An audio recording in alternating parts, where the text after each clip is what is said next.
The Sector Omega-9 stretched before Seth's scout ship like an endless black canvas dotted with unknown stars. His mission was simple: map the unexplored territory and report back to Fleet Command. 3 years into his 5-year solo mission, Seth had grown accustomed to the silence of deep space, the mechanical hum of the ship's systems his only companion. Warning lights suddenly flashed across the control panel. The ship lurched violently, throwing Seth against his restraints. System failure in navigation core, announced the ship's AI in an unnervingly calm voice.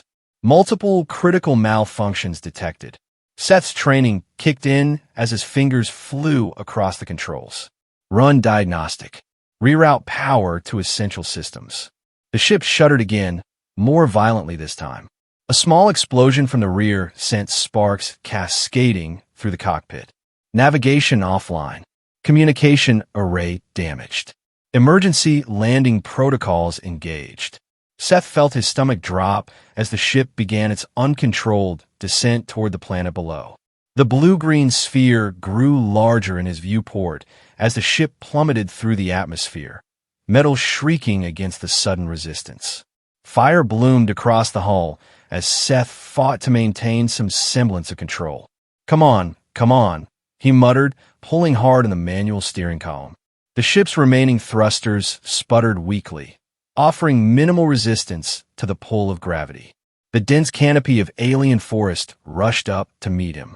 Seth braced for impact, muscles tensing as the ship crashed through the upper branches of massive trees. The vessel ricocheted between trunks before slamming into the ground, metal twisting and tearing.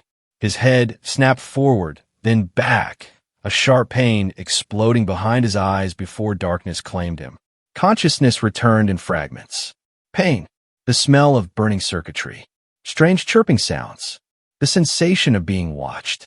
Seth forced his eyes open, vision blurry. His body felt leaden, unresponsive. Through the shattered viewport, he could make out movement, tall, slender figures approaching the wreckage cautiously. Not human. His brain registered this fact distantly as darkness threatened to claim him again. The figures drew closer, humanoid but with iridescent, scale-like skin that shifted between shades of blue and green. Their limbs were long, graceful, with an extra joint in their arms. Most carried primitive weapons, spears with stone tips, bows with arrows nocked and ready. Their voices reached him, melodic with clicks and trills his translator couldn't process. Seth could tell they were arguing, gesturing toward him with increasing agitation. Some pointed their weapons at him. Others seemed to object. Then came another figure, pushing through the hunters. Female, Seth thought distantly, though the sexual dimorphism seemed subtle. Her scales shimmered with more azure tones than the others, and intricate patterns adorned her forehead and cheeks. Authority emanated from her posture, her commanding gestures silencing the others immediately. She approached the wreckage without fear, peering at Seth with large, almond-shaped eyes of deep amber. Seth tried to speak, but managed only a weak cough. Blood trickled from a gash on his forehead. The female, Kithra, he would later learn, barked orders at the hunters. After a moment of hesitation, they moved forward, carefully extracting Seth from the twisted metal of his cockpit. Pain shot through his body as they lifted him onto a makeshift stretcher of woven branches. As consciousness slipped away again, Seth registered one last thought. He was completely at their mercy, light years from any human outpost, in the hands of an unknown alien species. The darkness took him once more, accompanied by distant roars echoing through the forest, deep, guttural sounds that caused his alien rescuers to quicken their pace, casting nervous glances toward the dense jungle behind them. Seth drifted in and out of consciousness as the aliens transported him. Each time his eyes fluttered open, he caught glimpses of their journey. A winding path through massive, phosphorescent vegetation, canopies high above filtering alien sunlight into dappled patterns. The carriers moved with practiced efficiency, their movements fluid despite the uneven terrain. When Seth finally regained full consciousness, He found himself lying on a soft pallet inside a dome-shaped structure. The walls appeared to be made from a combination of woven plant fibers and hardened clay, decorated with intricate geometric patterns that seemed to shimmer and shift in the gentle light filtering through small windows. An elderly alien sat nearby, grinding something in a stone mortar. This one's scales had faded to a pale turquoise, with elaborate markings etched across the face and arms.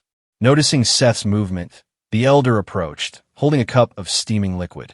"Vzra," the alien said, pointing to themselves before, carefully helping Seth into a sitting position and offering the cup. Seth hesitated, then accepted the drink. His throat was parched, and some instinct told him these beings meant him no harm. They could have killed him already if that had been their intention. The liquid was bitter, but left a pleasant warmth spreading through his chest. "Seth," he responded, pointing to himself. Vzra smiled. At least, Seth interpreted the slight upward turn of the thin lips as a smile, and nodded. Over the next few days, Seth's strength gradually returned under Vzra's care. The healer used poultices of unknown plants, strange singing rituals, and careful manipulation of Seth's injured limbs to speed his recovery. Seth was fascinated by the combination of what appeared to be genuine medical knowledge and spiritual practices. He began learning basic words in their language through Vzra's patient teaching. The alien would point to objects, pronounce their names, and wait for Seth to repeat them. Water, food, fire, medicine. The sounds were challenging for human vocal cords, but Seth made steady progress. Occasionally, the female who had commanded his rescue visited the healer's hut. Seth learned her name was Kithra, daughter of Tarek, the tribe's chieftain. Unlike Vzra's gentle curiosity, Kithra maintained a cool, assessing distance. She would speak briefly with Vzra, cast an inscrutable look at Seth, then leave without attempting communication. From what Seth could gather, the tribe called themselves the Vashkai. They lived in harmony with the forest, hunting, gathering, and cultivating some plants in cleared areas near their settlement.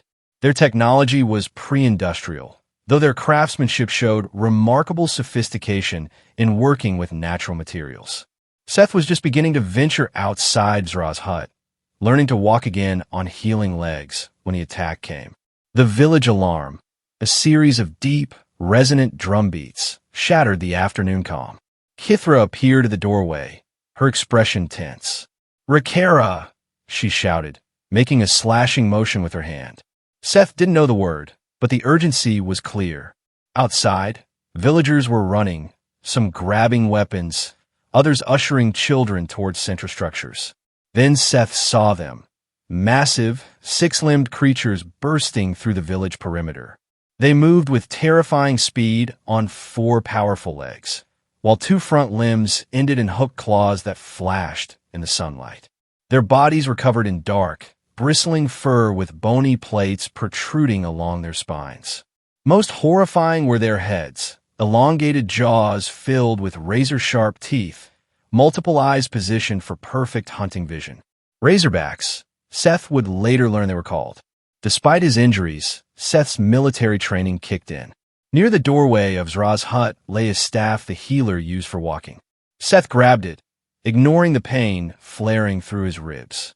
One of the creatures had cornered a small Vashkai child who had been separated from the fleeing villagers.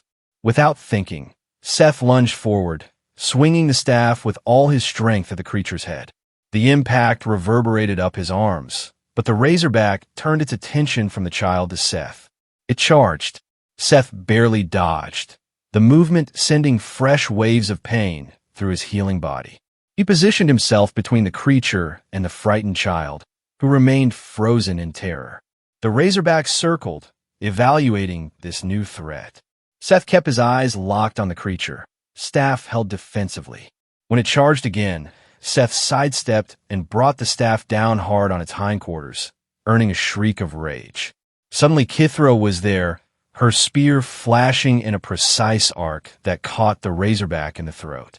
Dark blood spurted as the creature thrashed, then collapsed. All around the village, the Vashkai warriors were driving back the remaining razorbacks. Some of the creatures lay dead, Others retreated into the forest, snarling in defeat. As the immediate danger passed, Seth found himself looking into Kithra's amber eyes. Something had changed in her gaze, a newfound respect perhaps. "Zeril," she said, gesturing to the child Seth had protected. Then she placed her hand over her heart and bowed her head slightly. "Kithra, thanks, Seth." It was the first time she had addressed him directly. In the days that followed, Seth's status in the village transformed. While some, particularly a warrior named Jorix, still regarded him with suspicion, most of the Vashkai now acknowledged him with nods of respect. The child Zeril often followed Seth around, sometimes bringing small gifts of colorful stones or interesting seed pods. Seth's facility with the Vashkai language improved rapidly. Through a combination of gestures, drawings in the dirt, and patient repetition, he began to understand the tribe's precarious situation. The Razorbacks had always been part of the forest ecosystem, but in recent months, they had grown increasingly numerous and aggressive, attacking the village with unprecedented frequency and coordination. The Vashkai hunting patterns had changed in response. Warriors now traveled in larger groups, rarely venturing far from the settlement. Food was becoming scarce, and fear permeated the community. During a council meeting that Seth was finally permitted to attend, he watched Tarek, a commanding figure with elaborate scale patterns denoting his rank, listen to reports of another hunting party forced to retreat from Razorback territory. When the council fell silent, Seth carefully stood, aware of all eyes turning to him. "I help," he said in his rudimentary Vashkai. "Teach. Defense." Jorix made a dismissive sound. "What can the Sky-Fallen One teach warriors?" Kithra, seated at her father's right hand, raised a hand for silence. "Seth fought. Save Zeril. We listen." Tarek studied Seth for a long moment, then nodded. "Show us, Sky-Fallen." The next morning, Seth began implementing basic defensive strategies. Using sticks and stones, he demonstrated how to dig pit traps along likely approach routes. He showed the warriors how to reinforce the village perimeter with sharpened stakes angled outward. Most importantly, he began training small groups in coordinated defense tactics, how to form defensive lines, how to support each other in combat rather than fighting as individuals.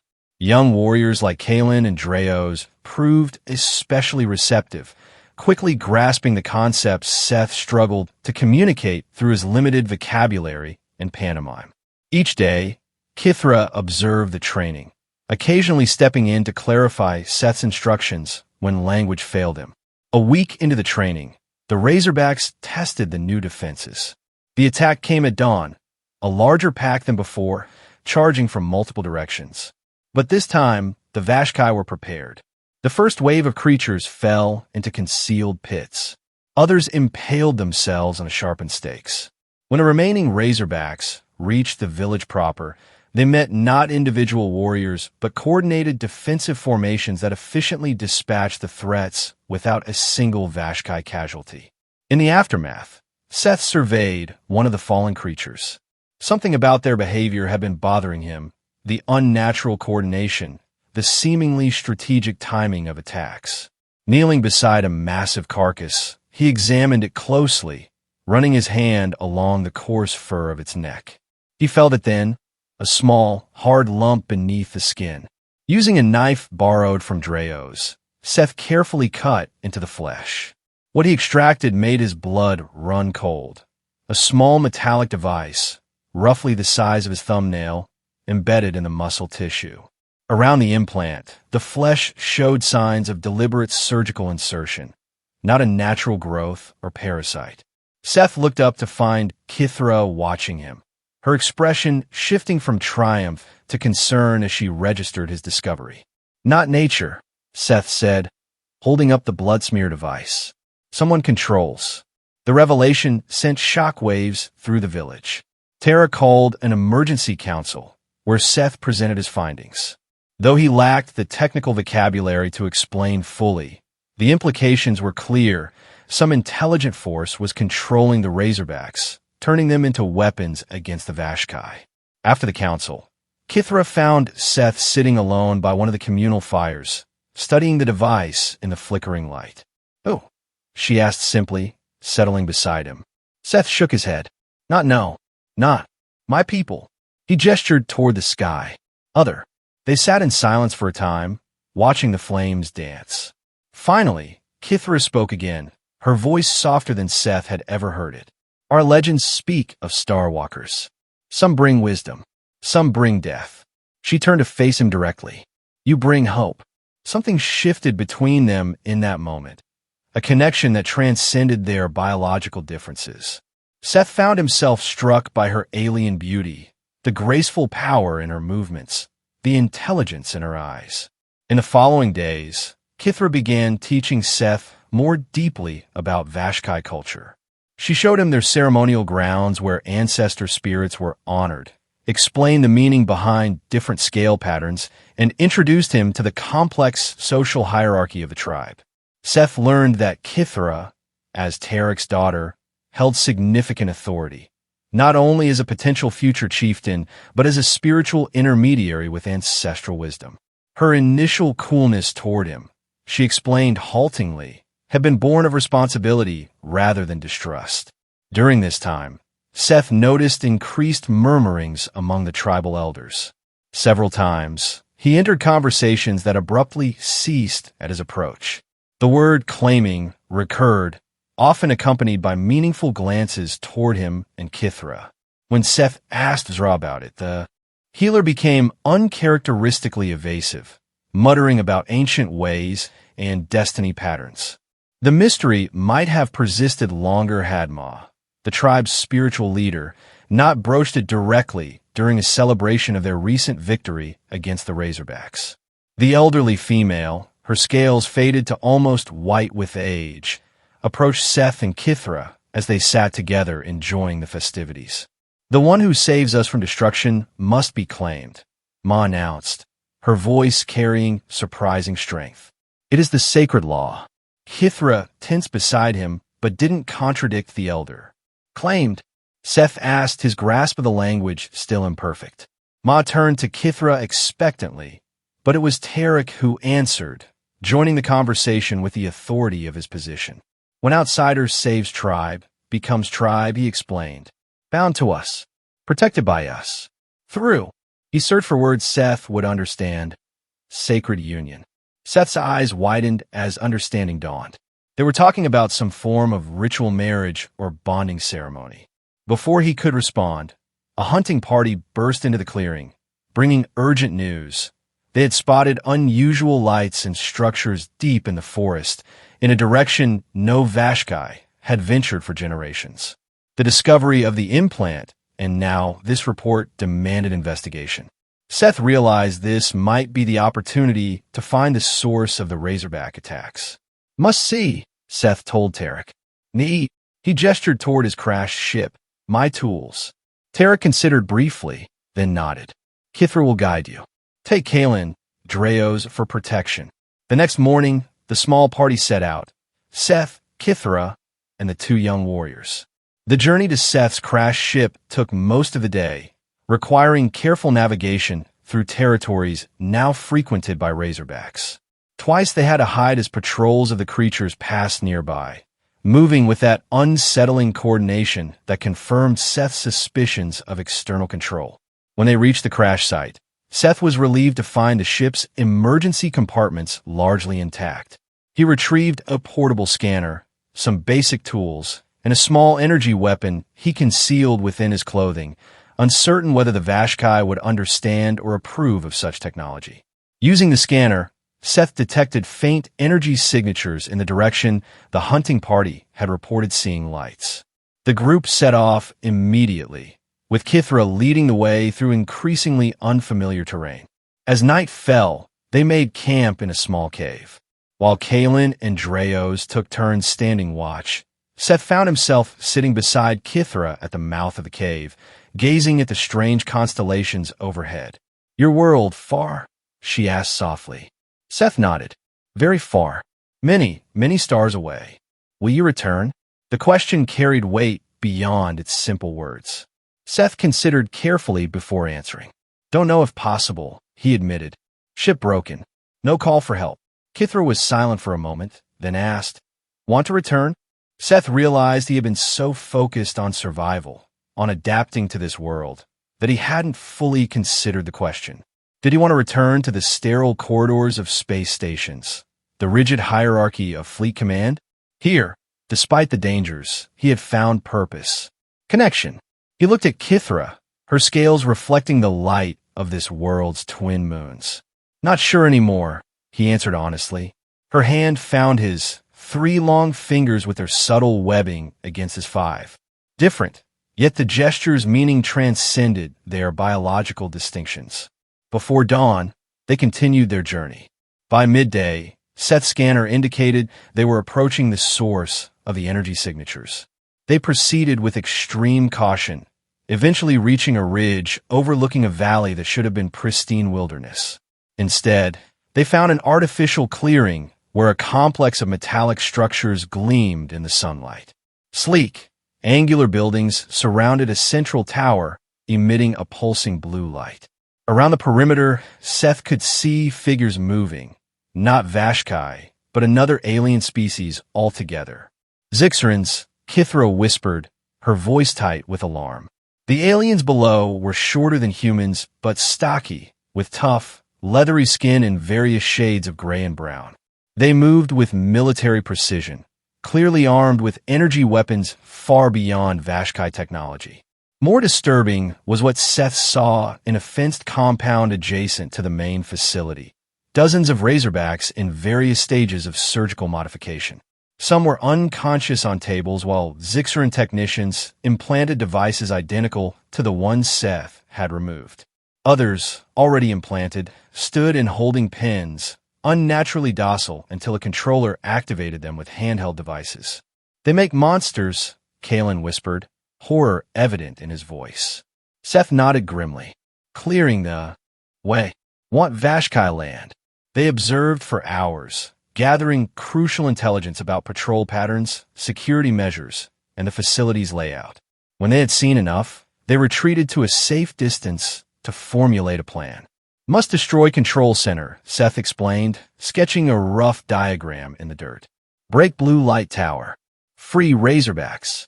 "Ow," Dreos asked. "Their weapons, like your fallen sky ship.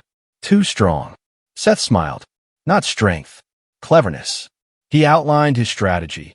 A small team could infiltrate the facility under cover of darkness, using the Vashkai's superior knowledge of the forest to approach undetected. With Seth's technical knowledge and the scanner to guide them, they could reach the central control system and disable it. Kithra listened intently, then added her own insights about potential approaches based on what they'd observed of Zixaran behavior.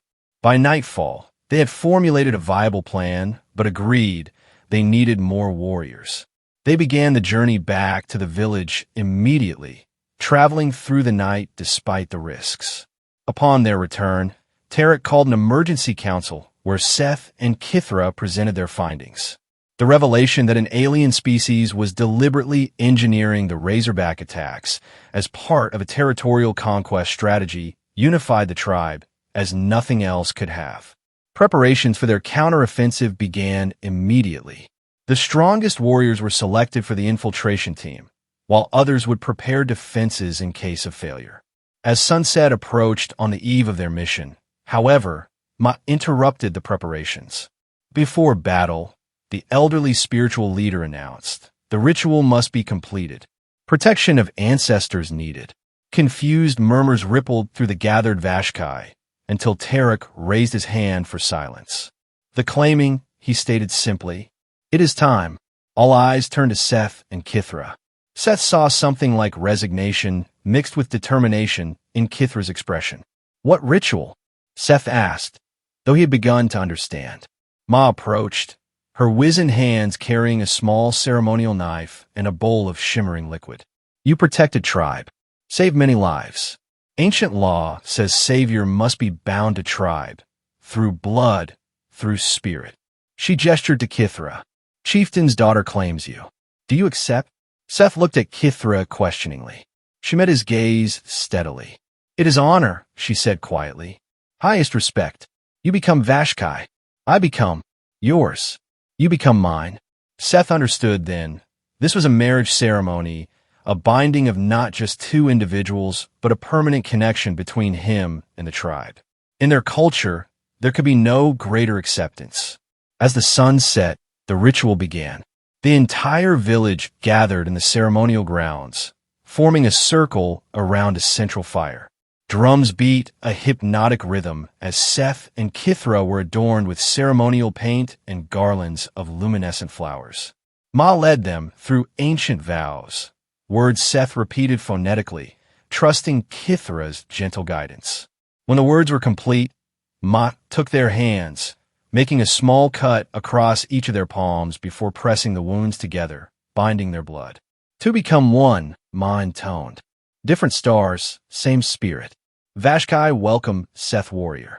The tribe erupted in approval, the celebration lasting well into the night. But beneath the joy ran an undercurrent of tension. Tomorrow would bring their greatest challenge. In the private moment they finally shared, in a dwelling now designated as theirs, Seth and Kithra sat facing each other, their bound hands still tingling from the ritual. "I never expected this," Seth admitted. "When my ship crashed, Kithra's free hand touched his face gently. Stars have purpose. Brought you to us when needed most. Tomorrow will be dangerous." "Yes," she agreed simply. But together, stronger. Their foreheads touched in an intimate gesture that bridged their different biologies, different worlds. Despite their physiological differences, they found a connection that transcended the physical, a shared courage, purpose, and growing affection that defied categorization. With dawn came final preparations. Seth, Kithra, and 12 of the tribe's best warriors prepared to infiltrate the Zixaran facility. Their plan was precise. Approach from multiple directions using the natural cover of the forest, neutralize perimeter guards silently, then reach the central control tower, where Seth would use his technical knowledge to disable the Razorback control system. They moved through the forest like shadows, the Vashkai's natural camouflage and intimate knowledge of the terrain allowing them to approach the facility undetected. Seth marveled at their efficiency. These people, with their primitive technology, moved with a grace and precision that would shame Fleet Command's best special forces. At the perimeter, they split into smaller teams. Seth, Kithra, Kalen, and Dreos took the most dangerous route, directly toward the control center. The other teams would create diversions at crucial moments and secure escape routes. Their first challenge came at an electrified fence. Seth used a scanner to locate a maintenance panel, which he carefully disabled, creating a temporary gap in the barrier. Once inside, they hugged the shadows between buildings, freezing whenever patrols passed nearby. The central tower loomed before them, its pulsing blue light casting eerie shadows across the compound. Reaching it required crossing an exposed area patrolled by armed Zixarans. Seth signaled to the diversion team, using a bird call the Vashkai had taught him. Moments later, explosions erupted on the far side of the compound, primitive but effective bombs crafted from the flammable resins of forest plants. As predicted, most of the guards rushed toward the disturbance. Seth and his team sprinted across the open ground, reaching the tower entrance just as an alarm began to sound. Inside, they encountered two Zixaran technicians who reached for weapons but were swiftly neutralized by Kithra's and Dreos' precisely thrown knives. "Up," Seth indicated, pointing to a spiral staircase leading to the control room visible through a transparent ceiling panel. They climbed rapidly, encountering minimal resistance. Most of the facility's security had been drawn to the diversions outside. When they reached the control room, however, they found it sealed behind a heavy security door. Seth examined the access panel, recognizing the basic principles despite its alien design. He connected his scanner, running a bypass algorithm he'd once learned during security training. "Hurry," Kithra urged as sounds of approaching guards echoed up the stairwell. The door slid open with a hydraulic hiss. Inside, a crystalline structure pulsed with energy at the center of a circular room ringed with control stations. A single Zixaran operator turned in surprise, reaching for an alarm control. Kalen's arrow found its mark before the aliens' fingers could complete their journey. Seth rushed to the central console, scanning the controls. The design was alien, but followed logical principles he could decipher. The crystal, he realized, was acting as both power source and transmission amplifier for the signals controlling the Razorback implants. Defend the door, he instructed Kithra and the others as he worked. Need time.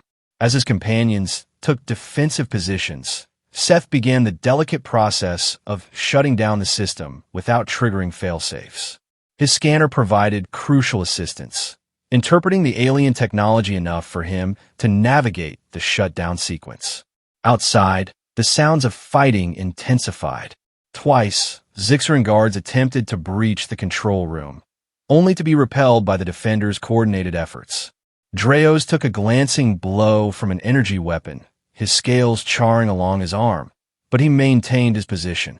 Finally, Seth located the master control protocol. Almost done, he called. When crystal stops, run. With a final command sequence, he initiated a system overload. The crystal's pulsing accelerated, its blue light intensifying to a blinding white. Now, Seth shouted, grabbing his scanner and rushing to join the others. They fled down the staircase as alarms blared throughout the facility. Behind them, the crystal reached critical instability, energy crackling outward in destructive arcs that shorted out surrounding systems. As they emerged from the tower, chaos reigned across the compound. The Razorbacks, suddenly freed from control, were turning on their former masters. Zixaran guards fired wildly at the creatures, creating opportunities for the Vashkai strike teams to regroup and retreat toward the forest. Seth's team had nearly reached the perimeter when a contingent of Zixaran reinforcements emerged from a landing craft that had just arrived, cutting off their escape route. Energy weapons discharged, forcing the Vashkai to scatter for cover. Another way, Kithra shouted, redirecting the group toward a secondary exit they'd identified during planning. The firefight intensified as they ran, dodging energy blasts while returning fire with arrows and spears that found surprising effectiveness against the unprepared Zixarans. Seth used his concealed energy weapons sparingly, only when absolutely necessary to clear their path. They had almost reached the fence when Kithra stumbled, an energy blast having grazed her leg. Seth turned back instantly, lifting her despite her protests. Together, he reminded her, supporting her weight as they continued forward. They reached the forest's edge, where the remaining Vashkai warriors had gathered. Behind them, the Zixaran facility was in complete disarray. The control tower had collapsed, secondary explosions rippled through adjacent buildings, and released Razorbacks rampaged through the compound. But their escape wasn't complete. A squad of Zixaran soldiers had reorganized and was pursuing them, tracking through the forest with determination. To the valley, Kithra directed, indicating a narrow pass where the Vashkai had prepared defenses as a contingency. The injured party moved as quickly as possible through familiar territory, eventually reaching the valley where additional warriors waited in concealed positions. As the pursuing Zixarans entered the narrow passage, they found themselves caught in an expertly laid ambush. Nets dropped from overhead. Concealed pits opened beneath feet. Arrows rained from elevated positions. The Vashkai, fighting for their home with intimate knowledge of the terrain, decimated the technologically superior force through sheer tactical advantage. When the last Zixaran fell, a moment of stunned silence settled over the battlefield, followed by the rising sound of Vashkai victory calls echoing through the forest. The journey back to the village was triumphant despite their injuries. Scouts reported that the Zixaran facility continued to burn, with no signs of organized resistance or pursuit. The Razorbacks, freed from control, had scattered back into the forest, still dangerous, but no longer the coordinated threat they had been. In the days that followed, the village celebrated their victory while healing their wounds. Seth worked with hunting parties to track the remaining Razorbacks, confirming that without the implant's influence, the creatures were returning to their natural behavioral patterns, territorial but avoiding Vashkai, hunting grounds when confronted. A week after the battle, Tarek called a formal gathering of the entire tribe. The chieftain, resplendent in ceremonial regalia, stood before the assembly with Seth and Kithra at his side. "Vashkai stand strong," he proclaimed. "Enemy defeated. Land safe." He turned to Seth, placing a hand on his shoulder. "Seth warrior, claimed by Kithra, fought as true Vashkai. Council recognizes full member tribe, equal to any born under our sons." The declaration was met with unanimous approval from the assembled tribe. Even Jorix, who had been among the most skeptical of Seth's presence, offered a respectful nod of acknowledgement. As the celebration continued around them, Seth and Kithra found a quiet moment alone on the outskirts of the village. The twin moons rose above the forest canopy, casting silver-blue light across the landscape. "I could repair my emergency beacon," Seth said thoughtfully. "Signal might reach a human outpost eventually." Kithra's expression remained neutral, though Seth had learned to read the subtle shifts in her scale coloration that betrayed deeper emotions. "You wish to return to your people?" she asked. Seth considered the question carefully. "I could request diplomatic contact. Your people have encountered a hostile, spacefaring species now. The human alliance could offer protection, exchange of knowledge. But you?" Kithra pressed. "Where does Seth belong?" Seth looked out over the village, at the dwellings shaped from living trees and clay, at the children playing despite recent dangers, at the community that had accepted him despite his alienness. Then he looked at Kithra, who had claimed him according to her people's most sacred traditions. His hand found hers, their different anatomies now familiar and complementary rather than strange. "I belong where I can do the most good," he said finally. "Where I have purpose." He squeezed her hand gently. "Where I have connection." Kithra's scales rippled with blues and purples. Happiness, Seth had learned. "The binding ritual," she said softly, "is not just ceremony. It's choice every day to stand together. Face what comes." Seth nodded. "I choose to stay. As Vashkai. With you." In that moment, beneath alien stars, Seth realized how far he had come from the solo scout, adrift in the emptiness of space. Here, crashed on an uncharted world among a people so different from his own, he had found something he hadn't even known he was seeking: belonging, purpose, and a partner who saw beyond his alienness to his true self. The future held many challenges. The Zixarans might return with greater forces. The delicate balance of the forest ecosystem would take time to restore, and someday human explorers would surely find this world.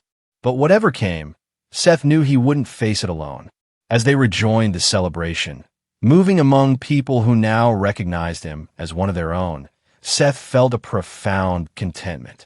The stars above might have led him here through disaster, but in this unlikely place, he had found his home.